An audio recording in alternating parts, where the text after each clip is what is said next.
Connecting communities across the nation. NCN News and Current Affairs. For the headlines, retired teacher finds a full-time job as grandchild's caregiver. Former Muppet teacher shares innovative methods for teaching. DepEd colleagues honor fond memories of retiring Muppet teacher. Music discipline mentor surprised by loving students.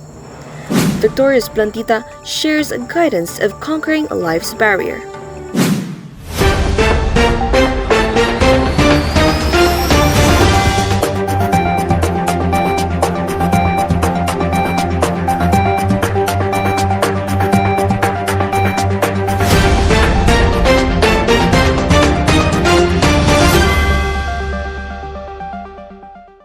Broadcasting live from the News Center of National Communication Network.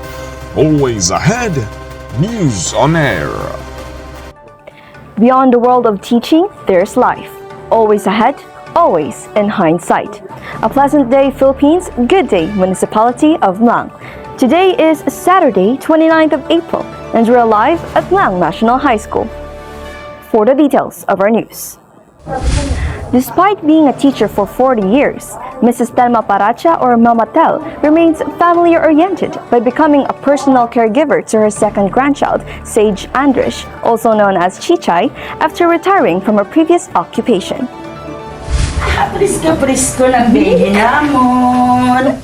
Being the grandmother of her second grandchild, she never fails in showing her tender love by spending time and taking care of her. Truly, a grandmother like her is a remarkable woman. She's a wonderful combination of warmth and kindness, laughter and love. Meanwhile, a retiring Muppet teacher shares innovative methods in teaching that helped her during her career. Here's Trish Redelia for the report. Excellence is our business. Behind the walls of Mlang National High School holds not only young minds, but also excellent molders that make better individuals of society. Muppet teacher Thelma shares her secrets for effective teaching as she retires after 40 years in service. Most of my students from 8 to the first 5 sections, commonly they say, I am too strict in teaching. It's because I don't want na my students cannot understand what I am teaching after an hour or after a week. I have that in mind na after teaching, I will become proud that the result of the given exam or given events or activities of my students is successful. Being a single mom and a second parent of her students, Thelma truly is an inspiration. Trish Redelia, always ahead, News on Air. Let us keep the conversation running and more stories to reveal. News on Air will be right back.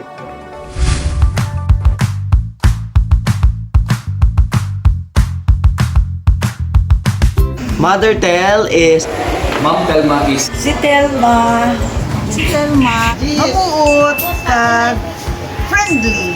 siyempre buotan siya. Pareho kami nga maldita. Pero mapinalanggaon, since elementary pa kami mag-friend talaga. Asa na lang nag-high school, asa na lang nag-graduate sa college. Martil mama, yo kay ginplate na kami sa dorm, malipay kami. Wala siya. Always ma-first ginagawin sa dun sa tunga time. so andyan siya pag may kasang concern. Sila isang ibaan si Thelma, amo ni pinang suplada, pero hindi. Totoo si Thelma. Considered naman na siya mother, there is SPA, even there is a school. Sige na siya kapamanggot sa ako niya. Ano Marie, ano ang pwede tama pagkakitaan? Every one kasi ng high school, makita ko na siya ng inang may dala, mga gulay, kung ano ibalik yan.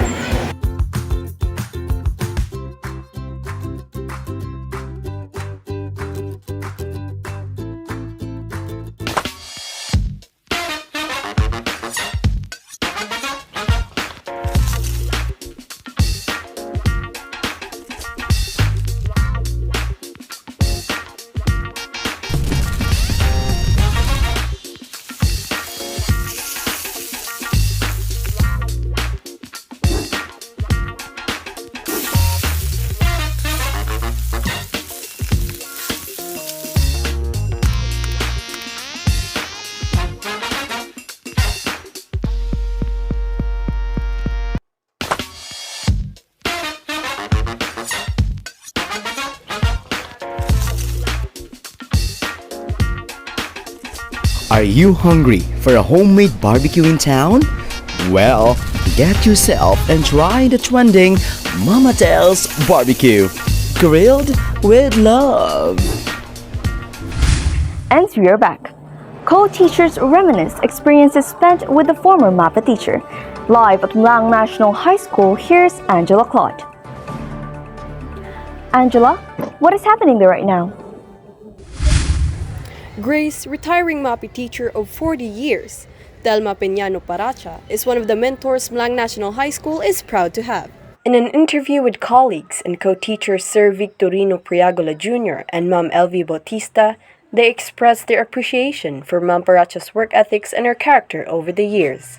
Sinasabi niya palagi na yung may mga kakulangan sa mga bata, she always told us na ito yung gawin, ito yung ganyan, and Mama Tel is very dedicated toward her work. Pag palapit ka kay Ma'am Thelma Paracha, daw taas noo ka man kaya ang upod mo is kilala. 4 decades of teaching, forever a mark to grateful students, teachers, and friends. Back to studio. Thank you, Angela. A retiring teacher was surprised by her colleagues and students with a mini celebration. For more heartwarming updates, here's Trish Fidelia. Retiring MAPA teacher Thelma Paracha reaps a reward as a teacher by a surprise celebration from her colleagues and students. However, one particular student extended his gratitude further, claiming that Ma'am Paracha was a part of his love for music. Dahil kay Ma'am Thelma, nakasulod ko sa special program in the arts, kay gabi ang pilit kay Sir Bacolor. That's why ako ginakon nga pasalamat sa iya. Siya po ang isang taong nagpa-boost sa kanya confident kag para madula po ang kanya stage fright. Thank you gid Ma'am Tel, love you. And promise ko yung mga tudlo, mga aki. Joke lang. Trish Fidelia, always ahead, news on air. A mother, a teacher, and a plantita made her passion as her support system of winning success in life. For further details, here's our Selfie News correspondent, Jed Sakayanan.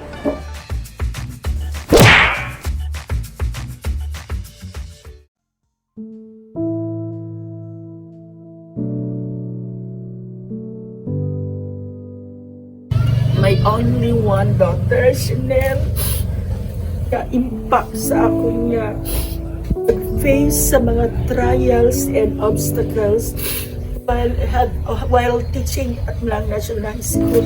Florophile, a person who is enthusiastic, brilliant, and passionate about all the things found in the garden. And she is Thelma Paracha. Just like the flowers, she affirmed that these are just like her children, whom she bestowed sacrifices, love, and sympathy. My plants are just like my students, my children. Kung hindi mo pag-atipanon sa maayo, hindi man mag-bloom.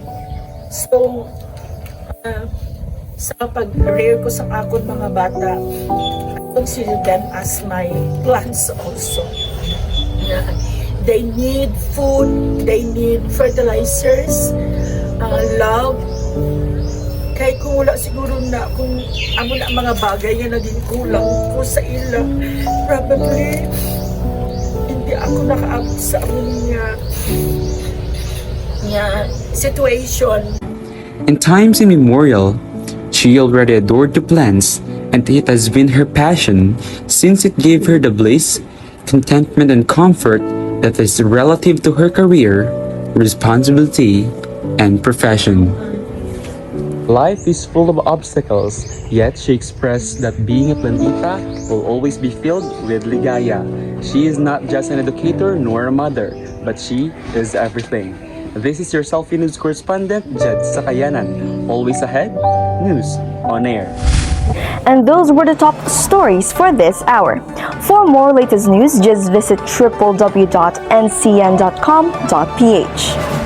This has been your unbiased and truth upholder, Grace Aaron, bringing you in-depth information for an empowered nation. Always ahead, news on air.